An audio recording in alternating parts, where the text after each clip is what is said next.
most favorite part about the raising pigeon hobby is meeting people around the nation and even around the world through the social media. And today I am here in Utah to interview one of the most successful racing pigeon fanciers of the nation, Mr. Ray and Ryan Jones of Jones Boys Family Loft. Well, thank you so much, sir, for letting me have here in your loft.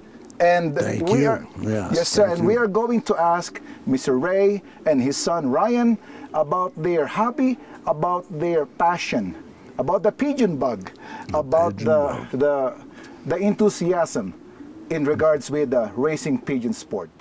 Okay, Mr. Ray, how did you, can you share to us, how did you start with this type of hobby, racing pigeon sport? Well, it was early on in my life.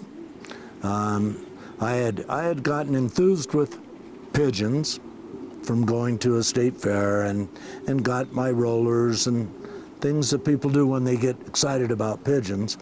But then I had a fellow that saw my pigeons flying, came to my door, knocked on the door. He was from California. Okay. Doug Burks was his name. Just a really neat kid, my same age. Okay. We were both probably 10, 11. And Doug told me about the sport of racing pigeons because he had lived next door to someone who raced pigeons. Okay. And I thought, oh my heck, I've never heard of anything so exciting. I mean, I was already taking my little rollers or whatever down the street and letting them go just because, I mean, I knew they'd come home, but I liked the idea that they could find their way home no matter where I happened to have taken them. But when I was introduced to the racing pigeon sport, it woke me up to a game that is. So you started with the fancy. The fancy birds. Fancy birds. You know, I think that's what most enthusiasts start with if they're because of the kids. beauty, the varieties, and the availability and the knowledge of. I had no idea of the racing pigeon sport, but when Doug told me about it, I was just got very excited.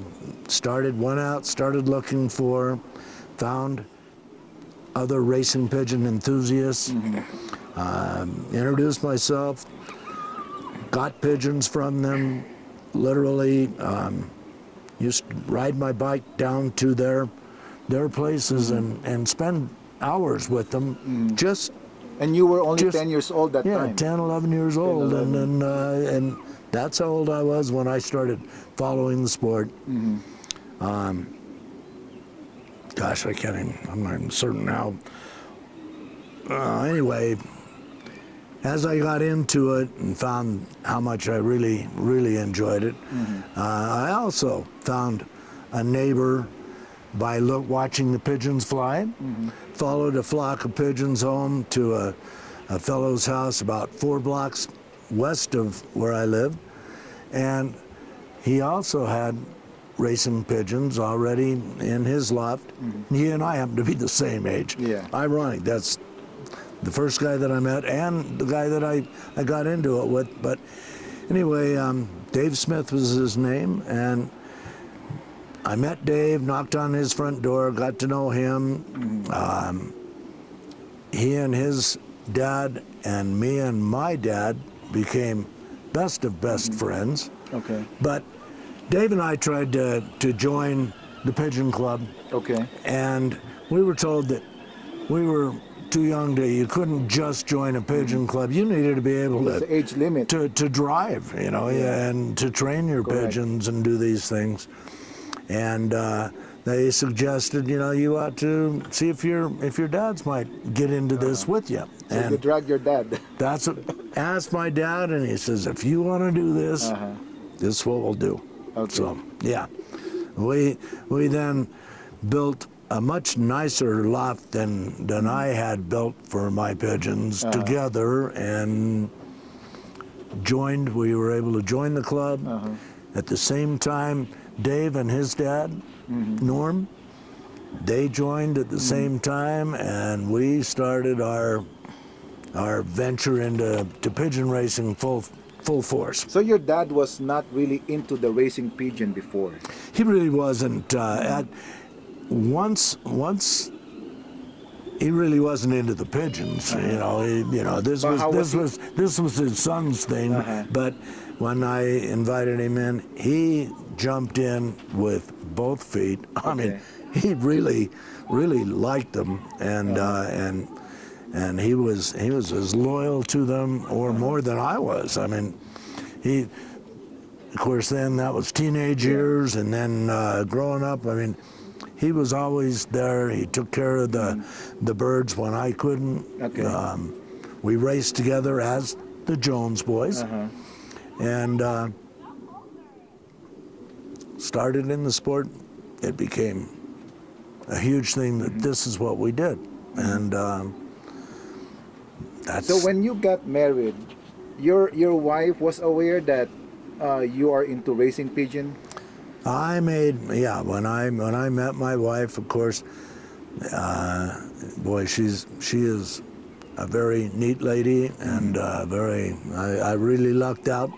I was very young when I met my wife, and we married very young. But she was told all about them. She was not into animals. She wasn't into birds. They hadn't even had a cat at her house, and I mean, of course, but she's not against with the pigeon sport. No, she heard what I was doing, and she thought it was a really neat thing. She's still to this day has never been against. Yes. Well, that's us doing important. It. Yeah. Is that the same case with you, Ryan? Oh, absolutely.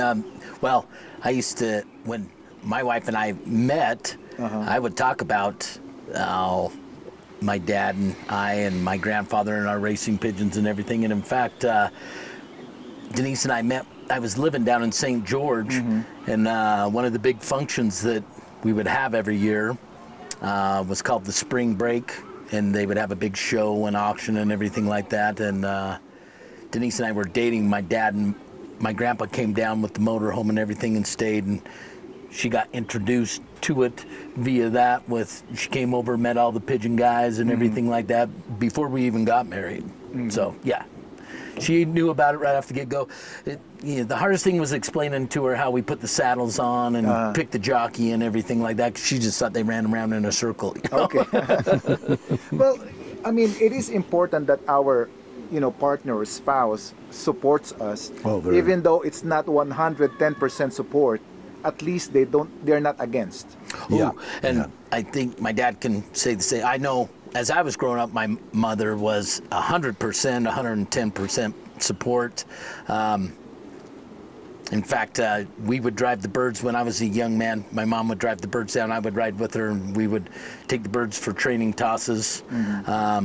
Denise, as my kids were growing up and everything, and I was working a lot of hours, she did most of the work with the pigeons. I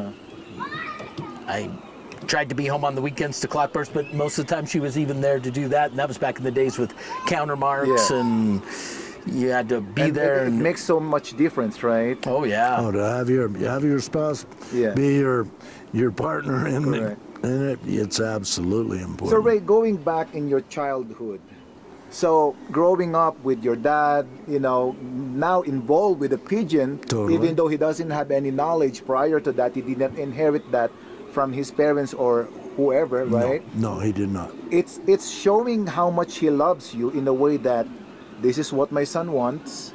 What is your take about that kind of situation? I think my dad was a wonderful person, and he and I did this as partners, and it was our thing to do. We hunted, we fished, and we did racing pigeons. That's in Utah, right? That's all in Utah. And it was. And Ryan, from the day he was big enough to come out to the lofts, he was out here, and he was all in from from early on as far as liking the pigeons and that. I mean, he had better It became things. natural to him. Yeah, he was around them and that, and he had better things to do, like like young boys and then teenagers do and all of that. But he paid attention to it all, and he very much knows I the interviewed game. Jeff Ertman one time, and I asked him, what is the best thing that had happened to you in regards with the raising pigeon? And he mentioned, it stayed me out of trouble. Is that the same thing that you can tell about to yourself and to Ryan? Yeah, I think so. I mean, as far as much as pigeons can do to keep you out of trouble, yeah. You made yourself busier taking care of this did. instead of doing something else. It's a great responsibility, and I think it is so good that one has a hobby, a sport, something to put their thoughts and mind and time into. Absolutely. I am curious because you mentioned that your father is not really involved into the raising pigeon. He just became involved because of your liking, right? So how was the learning process? Because I believe it was a learning process for him and a learning process for you. So both of you in the same time learning. Is there someone that you could consider as your mentor, something like that, or your dad mentor also? Oh. So how did you learn the tricks of the trade? The tricks of the trade, yeah. Well, I don't know. I guess just from actually members in the club, and that I got to know real well, and like I say, I literally would ride my bicycle. We lived at up a hill, quite a lengthy hill to ride a bicycle up and down to even get to anyone's homes. But yeah, I'd always ride my bike down and spend time with these guys to learn their secrets as best I could. I still have old notebooks of the notes that I would write when I'd go home, or even sometimes when I was there, of the tricks to the trade. But yeah, I think I spent more time in that respect learning those. But my dad was very, very sharp, very regimented about what we did, and he immediately jumped in. We took care of the birds together, and he did his own research also. I think so, and he was especially super mathematician. Okay. Very, very, very smart at math. And so when we joined the club, the first, kind of funny, but back in those days, the calculators were crank type calculators. Manual. And it would take probably 5 minutes to calculate one bird's speed. With this cranking the speeds out. But my dad, he would know what time they clocked. He would know the hours spent or the minutes spent, and of course the yards. We had those figures, and he would, in 2 minutes, just sitting there without paper, pen, or anything, he'd tell the guys the speed of the bird, and he'd be within a yard. He can calculate it in his head. Nice. That they would crank it out, so immediately they were just overwhelmed, impressed, and so right after we joined, I think the next year they elected my dad the club secretary to do all of that figuring, which he totally enjoyed doing and did it for, about. I don't think he ever stopped, did he, Ryan? Hardly, or If he quit being the race secretary, he was definitely the financial secretary. He kept all the books for the money and everything always. Yep. And then whoever. I mean, there was times that he wasn't the race secretary, but when he wasn't, he was always there to help because he knew he knew the game. But yeah, he loved the pigeon part, but of course immediately just. They became probably, the most popular guy in the Pigeon Club because he knew how to do all of that and could do it very quickly. I'm curious to ask this because we know when you train pigeon, you have to wake up really early, Yeah. right? Or you're gonna be late because you're gonna drive, for example, 300 miles or 350 miles. So, did you had a hard time being young, waking up early with your dad, or you were so excited with that? I was never a really great, happy early riser, but I tried to get up and do the things. But yeah, my dad was also very, Army. Been in the Air Force. He was very Army trained, and yeah, he had no problem with time and getting up early. He brings so you. he did a lot of the training, and a lot of times, yeah, he was like, waking me up to just let's go. We're okay. The birds are loaded. We're heading out. But When did you start, Ryan, bringing him with you in the training? Early age of 5. 5, so you became a early bird waking up. Actually, my years of growing up, my dad really didn't get up early. We just trained birds when it was convenient. Because we usually did the training on the weekends. For example, we will have 2 months from now, we will have a young bird race. How often do you train the birds? Per week, yes. Oh, my dad and I will make sure that we have our birds trained out and coming home well from 100 miles before we hit the first young bird race, which will be 125 miles, 122, 125 miles for us. Ryan mentioned to me, when I asked him, old bird or young bird, he's old bird. How about you, Ray? Young bird or old bird? Yeah, I prefer the old birds. The old yeah, birds. Yeah, I do. I think young birds I think the old birds versus young birds, they each have their own program. And I think the young birds are much more critical to, as you say, the early training, getting up early, the timeliness of it. It's I think it counts. These pigeons, you put them on your clock, but once you put them on your clock, then you really want to time things and make sure that you do it regimentally at the same times if you can, and it's real important to do that. So going back, how many birds did you acquire first with your dad? Oh, Did you build a huge loft right away, or it was just a transition? Because we are going to show this loft here. yeah, and I thought this is a house. Yes. And this is a loft. So we're gonna show it later. And can you share us something like when you were starting with your dad?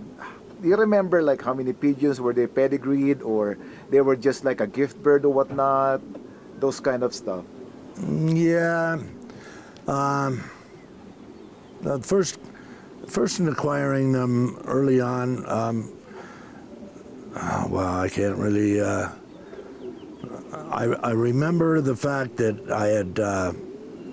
I'd gone to whom I thought was probably at the time the most famous long distance pigeon racing guy, Ken Swanson, and in the club, right? And in the club, and went to Ken, and again that goes back literally to I think riding my bike down there to do it, to see him, and bought a bird from him, and it was out of one of his.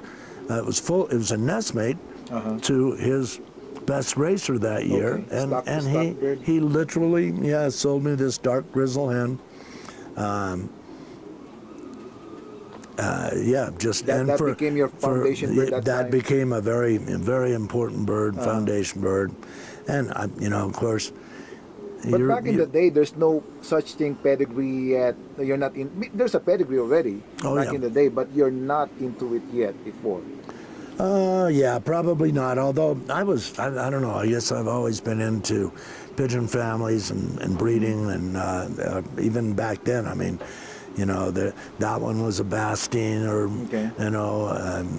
one of the oldest lines. One of the old Bastines, and we had the Weg families, and I immediately became very very involved in knowing what to follow the family traits back, and yeah, pedigrees have always been important to me in following their genealogy. Yeah. You know, there are people who are saying that, pedigree doesn't apply or whatnot. But for me personally, I mean, that's how you trace, right, Ryan? The record of the pigeon, the pedigree. It is. So that's how important pedigree is, I think so. right? So even though it's just handwritten or whatnot, at least there is a track record of the bird. Yes. Right? So how do you prepare your racers, like before the race? Any routine like diet, electrolytes or whatnot, aside from the training toss? Aside from the training toss, I just put them on a good regimen of good feed. Okay. I think in my interview, in fact, we were even saying, so early in the week, being Monday, we start them out on straight barley with the DePure, move them to the Champion, and then to the Geary and up to Energy, and into the race from there. So as far as you are also particular with the percentage of the protein? you try to keep protein like peas, those type of things. Thankfully, Versalaga hasn't got a lot of that in their racing mixes, and we don't like a lot of it. We're more about the carb and fat build and everything like that that they're going to utilize. Protein is more of I think something that's going to lock up their muscle. In fact, the old guys used to tell my dad, do not feed peas. Peas are poison. You can feed them to your breeders, but your race pigeons... Not for the race pigeons. Not for the race pigeons, no. Only for the But breeders. important for the breeders. Yes. Yeah. And then after the race, the most important thing also is the recovery. Right, which we went through a lot of years where we would give vitamins and electrolytes and all this stuff in the water. We've gotten away from that a lot. We do mostly natural products in the water now, like lemon, apple cider vinegar, elderberry. So elderberry upon return, moved from that to apple cider vinegar, and then from there to lemon, and my dad likes to use garlic, especially as the heat increases and the distance gets further, then more garlic in the water. For some reason, I'm convinced that the garlic really helps them deal with the heat. Correct. Yep. Because recovery is also one of the most important things. Oh, absolutely. Absolutely, and you don't want to, the worst thing you can do is have your race pigeon come home and then lock it up and think that rest is the best thing for it. All it's going to do is stove up that muscle and everything. We make sure that no matter how far the race was the day before or whatever, they're out the next day and they're stretching that muscle out and getting all of the acidity and everything worked out of those joints so they're not going to cramp up. Okay.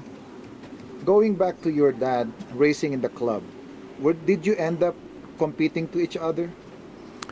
We did, of course. At first we were just partners doing together, but then after I married and moved out here, then of course we raced in competition with each other. Okay. And that's kind of awkward kind of thing at the beginning. No, because though we did it competitively against each other, we did it as these are our birds. Baby's just still coming back from being let out this morning. But yeah, we did this as this is our family of pigeons, and we are working to better them. And we loved, of course, to compete, but on the other side, it was more exciting. Even when Ryan got in there, especially the breeders were always kept out here. When I moved out here, we built this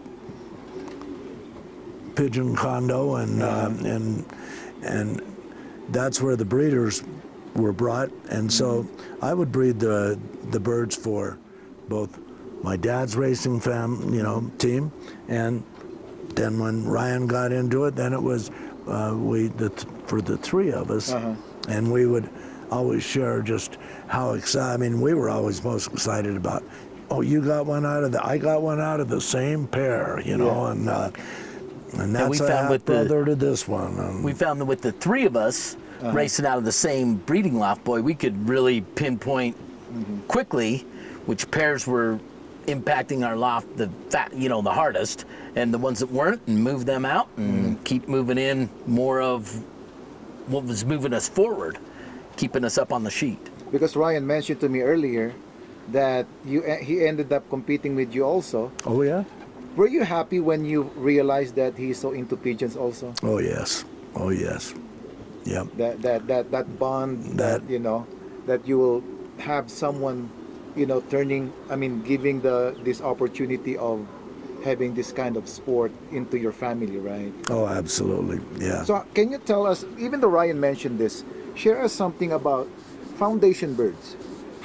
What are the things that you consider choosing your foundation bird? Are you into bloodline or by the record? I'm into bloodlines when I know the bloodlines that I like, but their record, Okay. of course, counts a lot. The bloodline of the bird and the family's record. I mean, not necessarily that individual. I mean, I find a pigeon that I first care that fits and works for me in my hand, the bird that impresses me the most. And then he's got to have the credentials, the quality within his pedigree as to how well I think he'll be able to do. Ryan, I mentioned to him earlier, when you mentioned Jones Boys, the first thing that people will say, HVR. Yes. So can you tell something about that? Yeah, that was really fun. Earlier on in our years, we've always flown the long distance bloodlines and done very well. My dad and I, that was where we both became most well known, was in the longer distance racing, our quality there. What is the longest that you've flown? Oh. 600 something? Calgary, Canada is the longest distance that I have flown. My dad and I flew it when I was young, 3 different times. A fellow had his own plane, and we would fill flower boxes with each guy was allowed to send 3 birds, so that, you know, in the club there was a lot of us, and he would fly. He flew them from he lived in Ogden, but he got our birds from Salt Lake too. And Calgary, Canada, from Salt Lake is 750 air miles. And he would let them go at noon, so they didn't have a chance to get home the first day, but they were normally home in 3 days. And and that was when it was Dad and I, the Jones. And that was HVR? Jones Boys. Back in that time. That was back the Wags, the Waggies, and probably Bastine at the time too. And now the HVR is giving you not only a popular name but also success in your loft. Oh, very much, very much. You managed to, the selective breeding. Yeah, I really lucked out in the HVR family. I happened to meet a fellow. I got my brother-in-law into racing pigeons, and he ended up moving to Whittier, California. And he was in a machinist. He was running a big machinist deal, and I went down and visited my brother-in-law, and he took me over and introduced me to an employee of his. That he was the only guy that Jay knew there that was into pigeons. And this fellow, Jack Henning was his name, and Jay introduced me to him. We went out and looked at his birds, and I immediately just went, wow, this This is the family of birds. I have not been impressed with a family of birds like this in my life, and that's where Jacks were all Huskin Van Reels. And yeah, I spent hours and hours there, and when I left, I left with one pair of birds from Jack, and that started it. I went back the next year and got some more, and we were then into the Huskin Van Reel family. And then you just pair it with other bloodline to test and everything like that. Well, we kept our original lines, and slowly, Introduce other family. slowly we got away from them and went more straight towards the Huskin Van Reels. We introduced other Huskin Van Reels, birds from George Van Reel from in Belgium. Had an opportunity to acquire some from him, and ended up crossing them with the original ones that we got from California, and those even made a bigger impact. And What I like stayed about with it. the HVR, the distinctive of the color of them, they have a distinctive kind of color, right? And feather quality of those birds. Yeah, I think to a degree, although I think like a lot of family lines, there were other colors, that they had too. I mean, the original, the ones from George Van Reel, they were mostly all dark jet, bigger, deep-killed, long-winged, long cast. But the feather quality, I didn't. The consistent. feather quality was wonderful, but the body type wasn't as I would want it, as we wanted it. And actually, the same with the ones from Jack. They were a little deep and long cast and Raw. and raw boned. And we kind of just you breed towards what you like. Well, what the race creek keeps bringing home, what keeps coming home to the top, then you keep bringing it back in, and that's what really refined our pigeons to. You have today is not so much what we like, because we like the bird that's first through the trap. You know what I mean? The pigeon that wins is, that's going to tell you how to move on. If the one that's not winning you like better in hand, if you're striving towards that, then you're headed in the wrong direction. You got to go with what wins. You still got to go towards. Do you fly inbred or no inbred? Yes.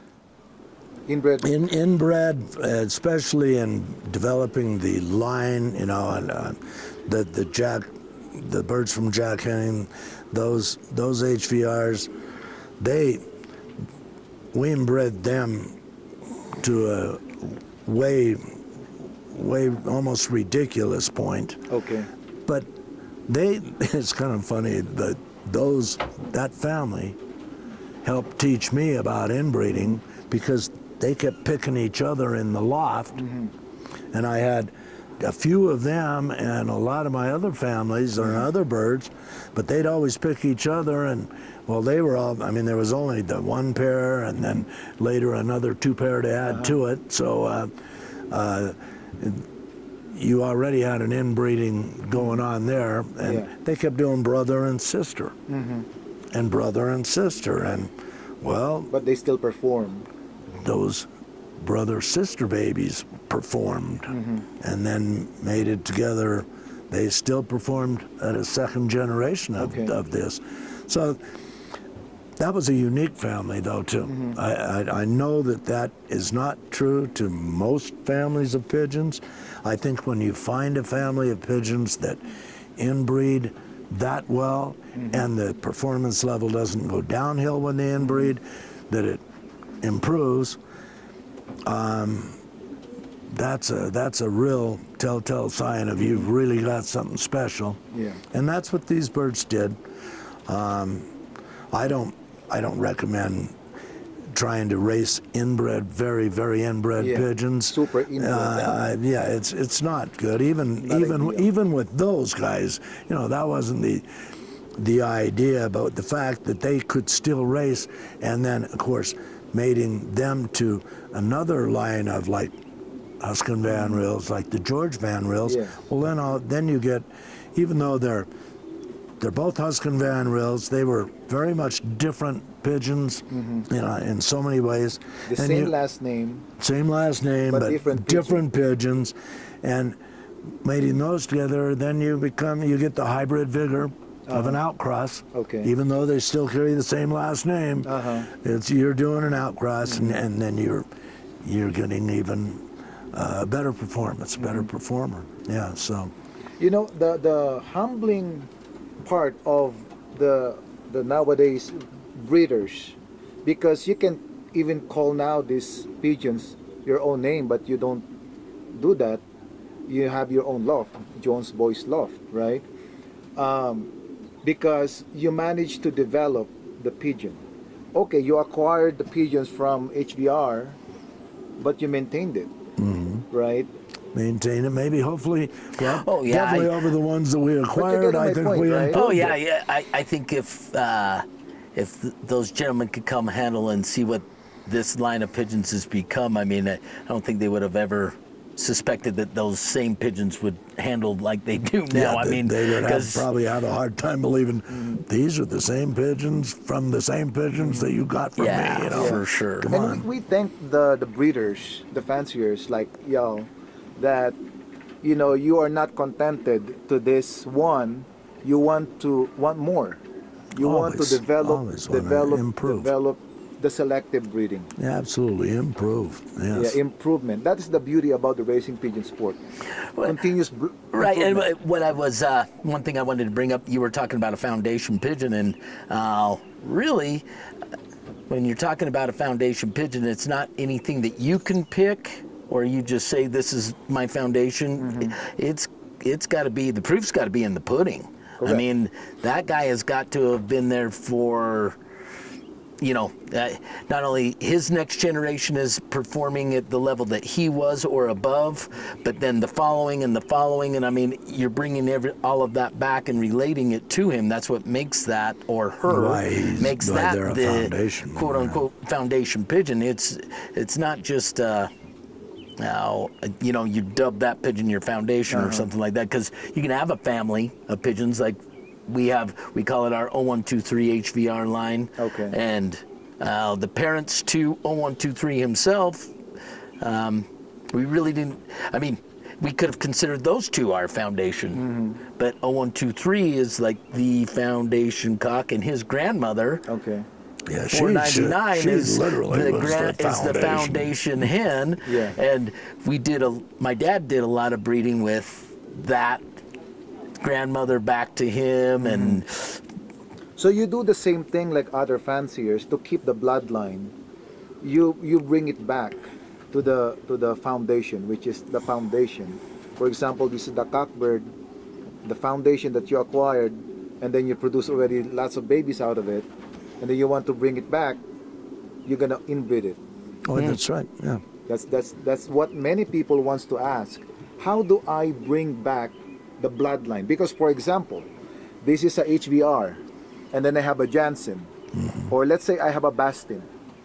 So HVR, Bastin, I pair them. The cock is the HVR, the hen is the Bastin, Okay. and they want to have 90% at least of HVR. How do you do that? Out of Bastin and HVR. Well, So you pair the baby to the HVR.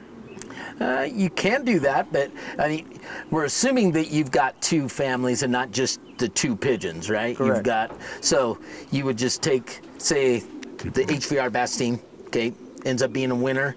So you can take it back directly to the father, but that's still only going to make it, what, 75%? It's not 90. Right, so you would take that pigeon, and the next generation down from it would be where you would be looking for the, 90 percentile, because Because already the 175%. You're already, the now, closest you're could going to you get put is the 25% at father this out of point it? anyway. But then you got to come back Yes. again, and you know once you're past 75%, you know, no, all right, and then now you're Because personally, I don't think you There can you're bring looking it back for to straight. 100. no, you Oh, can't. no. Unless it's both HBR or both Bastin.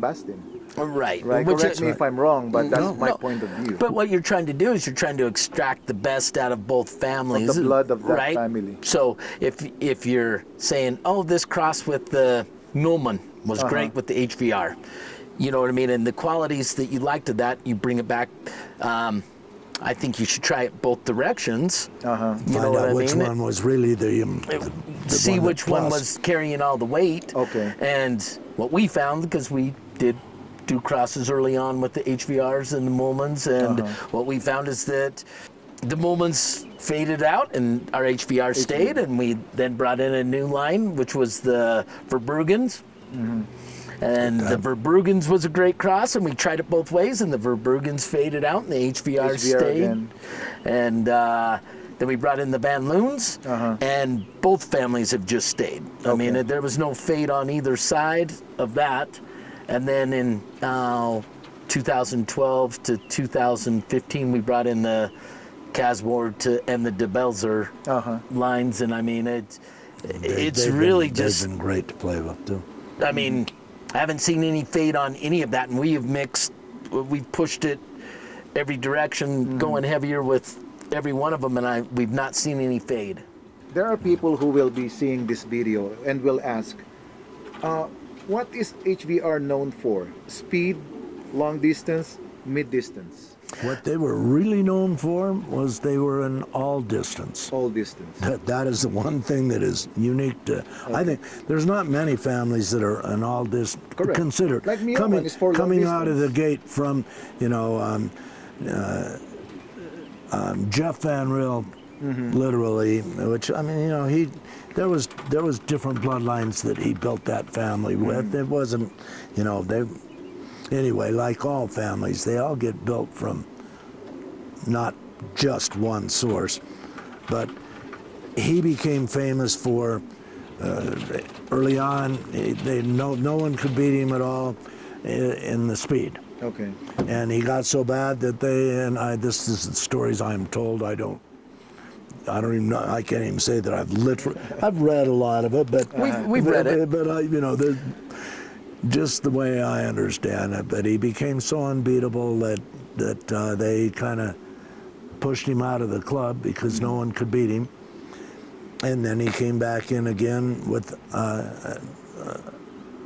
going for the middle distance, and then to the long distance. And his performance record with this same group of pigeons that he kept for a long time, just he became unbeatable at all distance. Which is that is A one phenom. of the most important thing. Like, you know, you want something that will perform in all distance. I would just get something that will perform all distance. Right? Yeah, it sounds easy, but sounds easy, but except for, it's yeah. not. Except Hey, for. you've got a lot of families out there right now that are being talked about and dominating the conversation and everything like that. They're really speed pigeons. And, you know, is that the perfect thing to do, is bring in a speed pigeon and take it with a really long distance pigeon and think that you're going to create something that's going to meet in the middle? Correct. I don't know Sometimes that you that's. I don't know that that's the way to do it. And I mean, Sometimes it works, absolutely. yeah. Other times it doesn't. You know? And what is your favorite part in regards with pigeon racing? Club racing. I believe you joined the one loft race, right? Oh, we've been known to fly a few one loft races. But Yeah. you love the club racing most. Oh, absolutely. Yes, yeah, 100%. And this is one of the purpose of my YouTube channel, to promote the club racing. You know, because one of the oldest old timer, I should say, I don't know if you know Mr. Vern Clausen from Texas. He mentioned to me the enjoyment of the racing pigeon sport starts at the backyard It does. It of the does. family, right? Absolutely. On a week-to-week basis, if you're able to see what your breeding has created and you're there to experience that accomplishment with your birds as they return home, and you see, I mean, their reaction to you being there, they know that they're performing for you, and you get that interaction with them.